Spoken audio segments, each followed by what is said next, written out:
गुरुओं का देश है, गुरु का। भारत जो है वो गुरुओं का देश है, और ये गुरु जो भारत के हैं ये वास्तविक कन्वर्जन में भरोसा रखते हैं। और गुरु का मतलब आपके गुरूर को खत्म करने वाला। गुरु का मतलब आपको रास्ता दिखाने वाला। वो आपकी नौकरी नहीं लगवाएगा। हिंदुस्तान में तो एक और नाटक है ना कि संत महात्मा के पास पहुंच गया कि हमारी नौकरी लगा दो। उस demand is equal to supply. अब जो नौकरी मांगने वाले लोग हैं उनके लिए भी गुरु पैदा हो गए कि आओ हम नौकरी दिलाएंगे, आओ शादी भी कराएंगे, तुम्हारी गोरी लड़की से कराएंगे। गोरी लड़की होगी और बहुत अच्छा खानदान होगा, शादी तुम्हारी वहीं कराएंगे, नौकरी भी दिलाएंगे और यूपी कैडर भी दिलाएंगे तुमको, मिनिस्टर के घर में शादी भी कराएंगे। भाई ये सब काम गुरु का है। वो तो मार के भगा देगा आपको। अगर वास्तविक गुरु होगा, मैं आपको कहानी सुनाता हूं, सुनिए, बड़ी जबरदस्त कहानी निजामुद्दीन औलिया के जीवन की। एक बार निजामुद्दीन औलिया अपने करीब 20 शिष्यों को लेकर, उसमें अमीर खुसरो भी थे, बोले आओ चलो आज घूमते हैं। निकले सब दिल्ली घूमने के लिए। घूमते घूमते औलिया साहब पहुंच गए दिल्ली की एक बहुत बड़ी वैश्या के कोठे पे। और जब औलिया साहब वहां पहुंचे तो वहां तो एकदम हाहाकार मच गया कि अरे औलिया साहब, उनकी इतनी इज्जत थी, 7 सुल्तानों को उन्होंने गाइड किया, किसी सुल्तान की औकात नहीं थी उनको कुछ कहे, बड़ी इज्जत थी उनकी दिल्ली में। मतलब दिल्ली में क्या खुदा थे औलिया, निजामुद्दीन औलिया। और आप दिल्ली आए तो उनको सलाम करने जरूर जाएं, रिक्वेस्ट है, जरूर जाएं, सलाम करने जाएं, पूजा मत करें वहां, पूजा मत करिए वहां जाकर, और कुछ मांगिए मत, सलाम करिए, अपने रास्ते पे जाइए। वहां वाइब्रेशन है, वो वाइब्रेशन, उनकी आशीर्वाद रहेगा तो आपको जरूर मिलेगी। तो गए, उनके शिष्यों को बड़ा आश्चर्य हुआ कि यार ये जो आदमी, यार ये तो आज बहुत जो है कहाँ लेके चला है यार।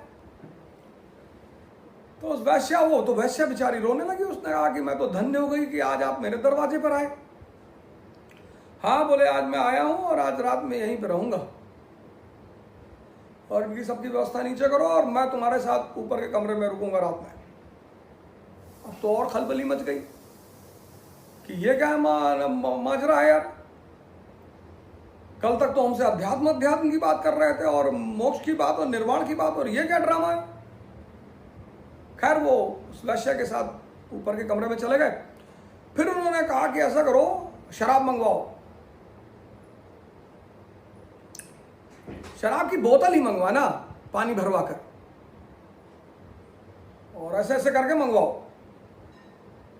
शिष्यों ने देखा कि भाई शराब की बोतल जा रही ऊपर। और 2 घंटे बाद औलिया साहब बाहर निकल कर आए, नशे में लड़खड़ाते हुए, और ने कहा कि मित्रों आज यहीं रहेंगे, बाकी आप लोग अपना अपना विचार कर लो। औलिया साहब वापस कमरे में चले गए। एक एक करके सारे शिष्य भाग गए, सब भाग गए, खुसरो साहब रुके रहे। सुबह हुई, औलिया साहब नीचे आए, देखा उन्होंने, कहा तुम नहीं भागे? कहे आपके सिवा भाग के जाते कहां? अब आप कर रहे हैं तो कुछ सोचकर ही कर रहे होंगे। पुरोहित की हिम्मत नहीं है इस तरह अपने शिष्यों की परीक्षा लेना। पुरोहित किसी भी धर्म का हो, समाज के सामने इतना संस्कारी बनता है, अरे बाप रे बाप, हिंदू पुरोहित, मुसलमान पुरोहित, आप इनके साथ बैठिए समाज के सामने, ये तो ऐसा आदर्श रूप प्रस्तुत करते हैं पुरोहित। हमने तो फादरों को भी देखा, मिशनरी स्कूल में पढ़े 12 साल, मुसलमानों के साथ ज्यादा रहे तो मौलानाओं को भी देखा, और पुरोहितों के घर में पैदा, पंडितों के घर में पैदा ही हुए। ये फर्क है संत में। और संत वो आपके पीछे नहीं भागता, वो आपके हिसाब से व्यवहार नहीं करता कि आपको अच्छा लगे, आपको अच्छा लगे, आपको ना लगे, आप बाढ़ में जाएं। इसलिए मैं आपसे कहूंगा, इसलिए मैंने आपसे कहा भारत मतलब ज्ञान, और ज्ञान देगा कौन? गुरु। इसलिए आप ये मानकर चलिए कि इस देश का अस्तित्व जिस दिन खत्म होगा उस दिन इस दुनिया का अस्तित्व भी खत्म होगा। भारत भाग्य विधाता। तो भारत गुरुओं का देश है और ज्ञान का देश है, ये धर्म।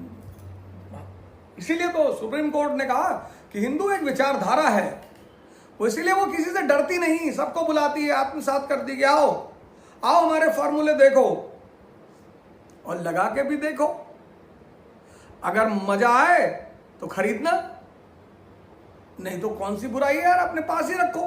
तो मैंने आपको वो 4-5 नाम गिनाए, रस खान का नाम गिनाया, रस खान ने ध्यान किया, साधना किया, मजा आ गया रस खान को, सैयद इब्राहिम रस खान बन गया।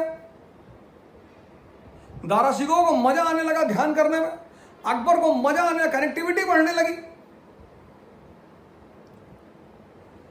लेकिन पुरोहितों ने गुरु परंपरा, और पुरोहित ये गुरु परंपरा पे प्रहार करते हैं।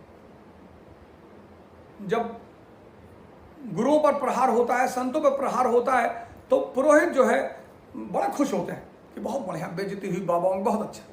कोई बात नहीं साहब, 2-4 लोगों की हमेशा होती रहेगी, कोई फर्क नहीं पड़ता।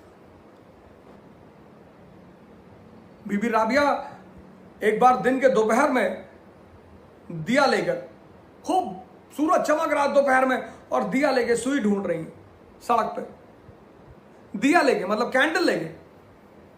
तो लोगों ने पूछा, कहा कि पागल हो, इतना तेज सूरज ऊपर चमक रहा है और ये आप कैंडल लेके क्या ढूंढ रही? कहीं मेरी सुई गिर गई यहां। तो लोगों ने कहा कि थोड़ी सी बुजुर्ग महिला, हो सकता दिमाग सरक गया हो, तो वो भी उसके साथ ढूंढने लगे। फिर उसमें से किसी को होश आया, उसने पूछा कि मैडम गिरी कहां थी? बोले गिरी तो झोपड़ी के अंदर है। लोगों ने कहा सही में पागल है। तो लोग कहे कि आप हमारा टाइम बर्बाद कर रही हैं, जब झोपड़ी के अंदर गिरी तो बाहर क्यों ढूंढ रही हैं? बोली नालायकों, यही तो तुमसे मैं कह रही हूं कि जब अशांति अंदर से आ रही है तो शांति बाहर क्यों ढूंढ रहे हो? मुझे समझा रहे हो तुम? मुझे पता है कि मेरी सुई अंदर गिरी है तो वो अंदर ही मिलेगी। ऐसे तुम्हारी अशांति जब अंदर से आ रही है तो अंदर से ही शांत होगी, बाहर से कभी, बाहर से भटकाव होगा। आपका पढ़ने में मन नहीं लगा, आप कमरे के बाहर आ गए, 4 दोस्त मिल गए, 6 घंटा कट गया, वो क्या है? भटकाव। आप कुछ क्षण के लिए उस सोचने से दूर रहे। इसलिए विद्यार्थी के लिए, एम्बिशियस लोगों के लिए समाज से अलग रहना बहुत जरूरी होता है।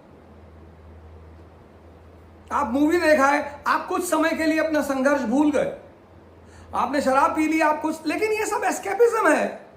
कब तक करोगे? कब तक करोगे? तबाह हो जाओगे। तो जो अशांति अंदर से आई है वो अंदर से ही शांत होगी। इसलिए सिखों ने गुरु को बड़ी महिमा दी कि ये बाइबल, ये कुरान, ये गीता, ये सिर्फ एनलाइटेंड लोग ही आपको समझा सकते हैं, क्योंकि जिसने लिखी है उसका कैडर इतना बड़ा है। तो ये नंगू हलवाई ये समझाएगा